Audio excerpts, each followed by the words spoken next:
the moment after the rapture, since tayo po mga Kristiyano ay nawala na sa mundong ito, tayo po ay nag-disappear. Kaya you can just imagine kung paano yung chaos na create po nito. Nagbagsakan ng maraming airplanes, walang binatbat yung mga aeroplano nagbabagsakan ngayon na yan. Dahil sa pagdating po ng araw ng rapture, maraming magbabagsakang airplanes, gawa nga po ng maraming mga mananampalataya na mga piloto. Tapos maraming mga drivers na mga buses, na mga kotse, ang mga Kristiyano rin, kaya ma-out of control po ang lahat. Chaos, great chaos. And then, syempre ang pinaka-great chaos dito, saan napunta yung maraming milyong-milyong Kristiyano? So ayan po ang pinakagulo, ayan ang pinakagulo sa utak ng mga taong naiwan. Maliban na lang kung merong mga ilan na nakakaunawa.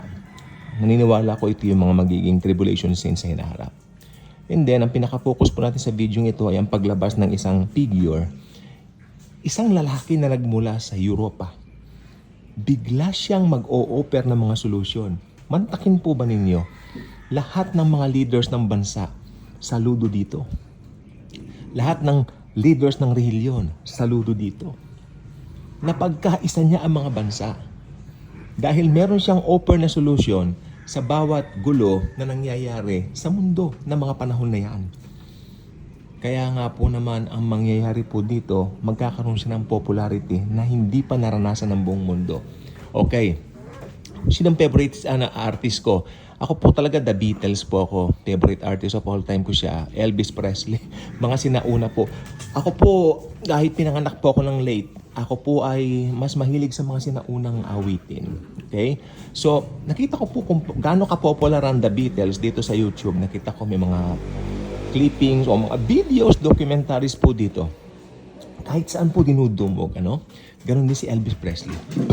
Pero alam po ba ninyo, walang binatbat ang kasikatan ng mga ito kumpara sa Antikristo. Grabe. So, hindi pa nagaganap sa buong mundo yung merong sisikat na isang figura o isang tao lang. Okay? To the point na mapasunod niya ang buong mundo at mag-demand siya ng worship. Okay? Ito ay sa pamamagitan ng pagtatatak ng 666. So, pansinin po ninyo, ang mga tao po ngayon nauuhaw sa pagiging famous. Fame.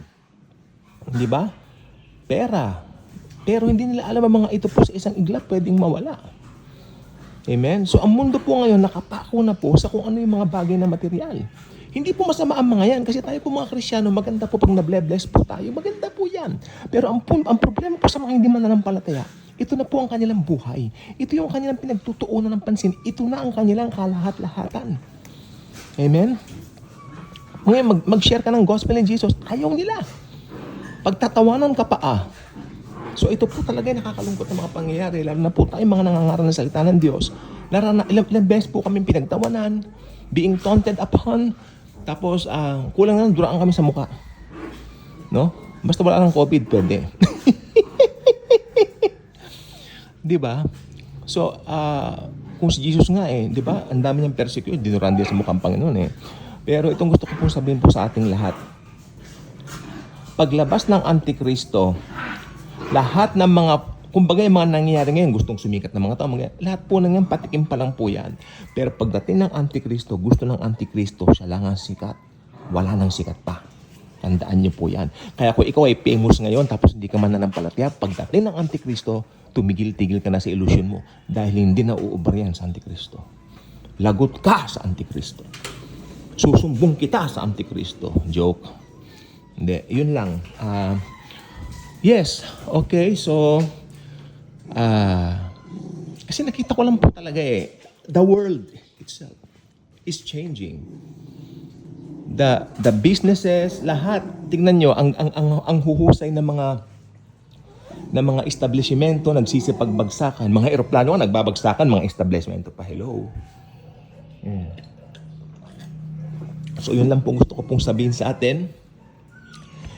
Alam nyo, ang dami po nagko-comment dito, sana mag-rapture na. Alam nyo, ganun din po ako Ganun din po ako. Maniwala kayo sa akin. Sana nga mag-rapture na. Pero, ano magagawa natin? It's not in our calendar. It's in Jesus' calendar. It's in His time. The only thing we can do is to hope. At lagi nating iisipin that Jesus is in control. Happy New Year, everyone.